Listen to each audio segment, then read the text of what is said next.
The Joe Rogan Experience. Have you caught everything that you can catch over there? Dengue fever, malaria. Yeah. What it was? Blackwater How do you say fever, this new thing? What is it? Schistosomiasis. Schisto. And this is a parasitic disease as well. It's like I think it's in the fluke family, or it's a worm. Yeah. And then hopefully I don't have anything else besides that, but this toxicity stuff, Cipro or mefloquine, that could be messing with me. Have you changed your diet as well? Yeah. My wife meal preps for me. I eat meat, but I eat mostly vegetables, like more of that, like the small portion is meat. And it'll be chicken or fish, or something lean, a lot of nuts and a lot of thick, leafy green vegetables. And have you found that that's helped you? That's helped me a lot. Yeah. That's helped me a lot. Are you juicing at all? Yep. Yeah. I'm doing that. Juicing Cold with press? with a Vitamix. Okay, so you're getting all the fiber in there as well. Yeah, the fiber. Wow. So that's been really good. And then I've been keeping myself busy. If I can't go there, we're really starting to expand our mission and vision here stateside to bully prevention, because, Joe, it's nuts right now. The second leading cause of death. So Butch is Raiden's grandfather, and he is an old bull rider, and Raiden lives with Butch and Claudia, his grandparents, right now. And they found him in his forearm, he wrote, "I want to kill myself," in Sharpie. And he's 12. Butch said the first time Raiden wanted to kill himself that he knew of whenever Raiden was 9 years old. So he's 9 years old and already suicidal. And Butch said that just makes his heart want to fall out of his chest. You know, I'm his grandfather. How does my 12-year-old grandson not have enough to live for? And the second leading cause of death among kids from 10 to 14 is suicide. If you're between the ages of 10 to 14, that's the second reason. And bullying is the cause of most of that. Most of it's from bullying, because bullying is linked to the increase in depression, addiction, isolation. Do they think that the people who do it, is it because they were bullied at one point in time or abused physically? So they do think that, and the easy way to remember that is hurt people. Right? Hurt people, whether that's an addict or a bully. Right. But here's a statistic from the CDC. It's funny, the CDC found out that I had dengue fever, and then also the CDC did the study on bullying, and the number 3 at risk of suicide is the bully, the person that acts out by being a bully. Number 2, surprisingly, is the victim. They're the second highest risk. So then you think, who's number 1? Well, number 1 is actually the one that does both. They are bullied, and then they act out by being a bully. And so they're getting it on both ends. No positive feelings at all. It's just all a storm of negativity and awfulness. It's this huge storm. Now, what can you do for bully awareness, right? Like how can you prevent it, or how can we mitigate it? Yeah. I think it's by promoting cultivating a culture of kindness. And I know that can sound a little wimpy. No, I don't think so at all. Yeah. But if you look at Raphael Lovato Jr., he was bullied. Because he didn't look like everybody else. So was George St. Pierre. George St. Pierre. Many guys. A lot of fighters are bullied. Yeah. Most fighters I find were bullied, not being the bully. Right.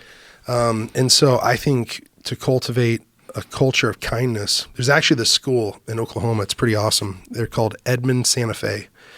They selected us between 44 applicants. So we were up against like Boys and Girls Club and Make-A-Wish, these phenomenal organizations, Special Olympics, and some really, really great charities and nonprofits out there. Last year, the school selected a foster home, and they raised, in a week, this high school raised $234,000.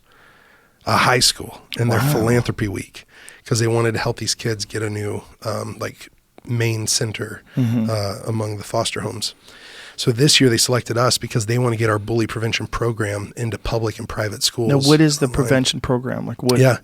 So it's mostly character development with bully prevention inside of it. So it's a 12-week program, and it's 12 weekly lessons. So we have it online. It's digital. It's on our website, fightfortheforgotten.org. And if you click Heroes in Waiting, you'll find it. That's our curriculum. What's called is Heroes in Waiting. And what that is there's a digital curriculum where I teach the teacher or instruct the instructor how to instruct the lesson that week. But then there's a video for the parents and for the students. That's the weekly hero challenge. And so they get a weekly lesson or mat chat discussion, and then they get a weekly challenge, which the challenge will be something like recognize when you're being a bystander. Or my favorite is probably go out, your mission this week is your hero challenge is to go out and complete a secret random act of kindness. So the rules are you have to be safe, you have to be smart, but you have to be completely anonymous. And you have to go out and make someone feel great. And so journal or report back to us, what did you do? How'd that make them feel? How'd that make you feel? How can you build onto this for next week? And you go out and you complete these missions, because I think first you have to educate the kids that they are part of the solution and part of the problem. They just have to pick where they're going to be, because in bullying, if you stand by and you watch, if you laugh, giggle, like in that video, there's 12 kids in the bathroom, 4 or 5 are filming it. You filming it is encouraging it. You standing by and not doing anything, you're actually not an innocent bystander.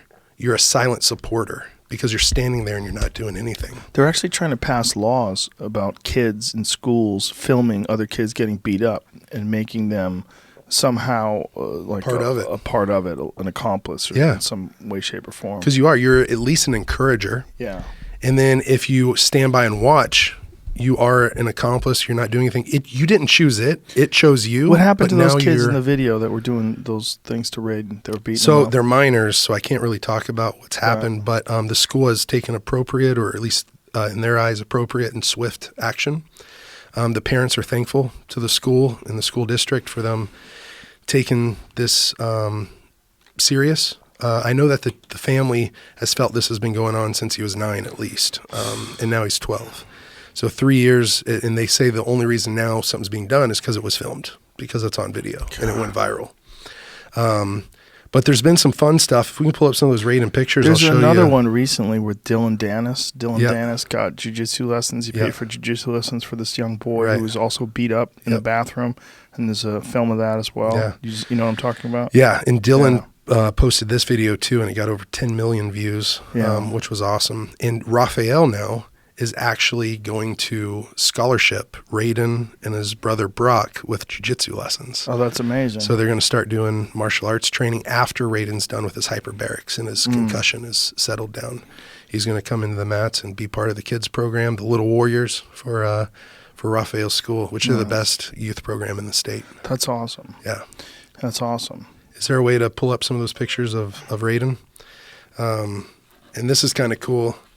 I'm going to give you this because Raphael really likes this. And it's some 10th Planet guys. There's Raiden after actually a press conference. All the news wanted to post pictures of him, or they wanted to get exclusives. And so his parents are being chased all around town. People are literally posting their home address online, doxing them, but doxing the bullies mainly, saying, here's the 12-year-old girl's address, and go find her. If you can go through a couple more of those pictures, there's some pretty cool ones where... he's eating Chick-fil-A? Yeah, he likes Chick-fil-A a lot. His dad says he's a chicken eating fool.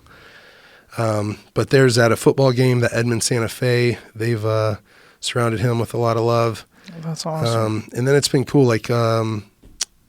Emily, my wife, has said, here's, if we can have volume on this is pretty cool. We're making you a video. I am introducing Raiden to what? Hummus. He asked me what hummus is, so we got him some carrots and hummus. The chips are for me that you packed us. And all right, my man, try carrots and hummus. They're actually really good.